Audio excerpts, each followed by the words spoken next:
A little girl sat on a park bench, hands in the pockets of her small double-breasted coat, feet swinging over the edge of the seat lazily. She was all rosy cheeks and pale skin in the breath of autumn. All around her, the park's landscape turned a pinky-orange color with the sun's fading light. Long shadows crawled across the neatly trimmed grass and sidewalks, one such shadow cutting the bench in half right over the girl's frame. There were only a few people other than her in the park, two lovebirds strolling through the common, a runner and her furry companion, a group of university students crossing through the park to get their caffeine fix on the other side, and a lone man watching her. He had been watching her for quite a while. The best description of him was, quite simply, average. Though a little on the gaunt side, he was nondescript with a straight nose and frown lines and the sort of gaze one would shy away from. He walked up to her. "Hey, little miss, why are you out here alone?" he said, smiling at her with pearly teeth. "I'm waiting for Mommy," the girl answered. She pushed her flaxen bangs out of her face. "She's gonna meet me here after she gets done shopping, and we're gonna go home and make dinner for my little brother. He's home alone right now, so we've got to get home soon. I hope she doesn't take too long. It's boring waiting." The man noticed a bag of groceries at her feet. In it were some vegetables and a carton of broth. "Do you want any candy?" he offered, pulling a cherry lollipop from his coat pocket. The girl blinked and shook her head. "Candy's bad for your teeth." He smiled at her again, but this time it didn't quite reach his eyes and a slight tick commenced in his left eye.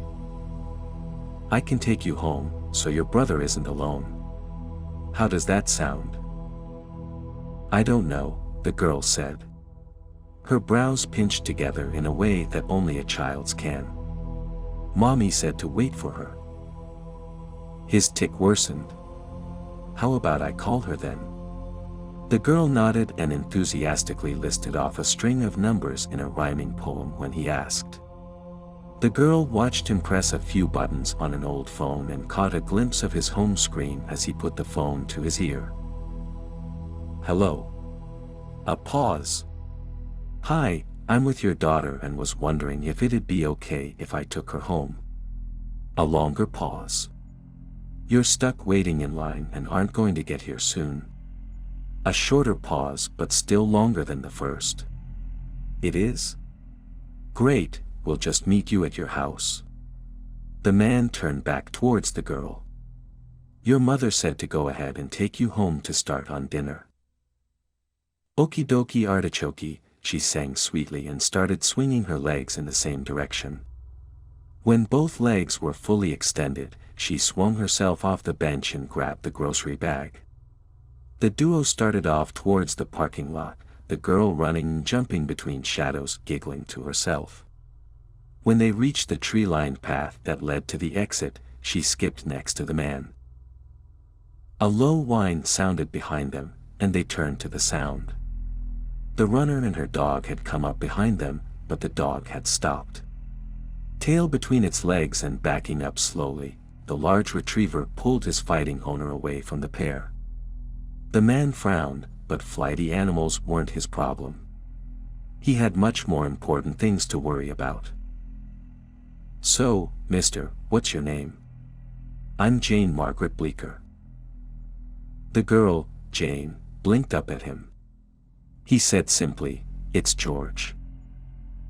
They walked for a little while in silence until they reached the car. She said suddenly, as if the silence spooked her, "Did you know that odontophobia is the fear of teeth?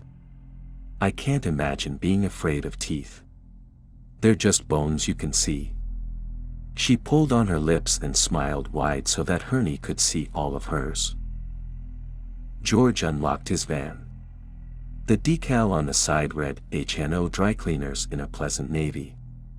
Just like him, the van was something nobody would look twice at. In fact, George liked it that way. The man opened the back door and ushered Jane inside. Upon contact with the van's interior, she wrinkled her nose. An unusually pungent smell of cleaning products pierced the air. The car ride was mostly filled with Jane's one-sided conversation, her fantastical rendition of In the Hall of the Mountain King, and her giving landmark-based directions to the driver. After one particularly awful encounter with a construction worker whose machine was eating the pavement like a piranha with flesh, his radio, which had previously been spouting the news, became static. He turned it off, glancing at Jane through the rear view. She was smiling at him. The roads became thinner and less well-used. Fences pressed in from either side, corralling him towards his destination. After he took the last hairpin turn off the side road, George saw the house. It was made of gray stone and was vaguely thin compared to its height of 3 stories. Much love had gone into the making of the house, but now it seemed to be losing a battle to age. Adorned with elaborate bargeboard, high-peaked gables jutted out of the roof. An iron-railed widow's walk topped the house with fleur-de-lis-shaped spindles. Ornate finials decorated the gables of the house like sinners' hands reaching toward heaven. 2 large bare oaks with their bark mottled and splotched framed the gated driveway. Clumpy combs of wet moss dangled from the tree's boughs while a single crow blinked owlishly back at George through the windshield. In the last vestiges of sunlight, they looked otherworldly. George shivered. When he parked in front of the large double doors, Jane got out of the car without any prompting from the man. She walked the path pebbled with white rocks shaped like shattered glass. "So," the man started, eager to get into and out of the house. "Where is your brother? I can go get him while you start unloading your groceries." "Oh, he's probably around somewhere. You should check his room, though. It's the first door on the left when you go up the stairs." George got out of the car. "I'll go get him. What are you making anyway?" "Mommy's gonna make meat stew when she gets home." Jane opened both of the double doors. The darkness of the foyer seemed to swallow her small frame whole.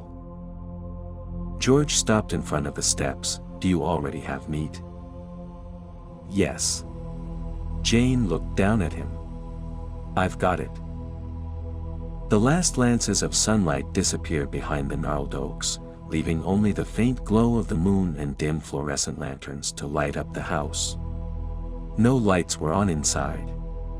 George looked at her grocery bag and back up to her face. Her pale skin suddenly seeming far too pale. She was still smiling that crocodile grin. George backed up a few steps as she was suddenly right in front of him, but something small and fleshy in his way made him fall onto the sharp pebbles. No, not pebbles, more like shattered ivory. Like shattered bone. George scrambled to his feet, and a slow turn later, a skinny boy with flaxen hair and ghostly eyes gazed up at him. The boy grinned at him, shining teeth proudly on display. "You know," the girl's voice whispered. "It hasn't been this easy to get a meal since the 70s.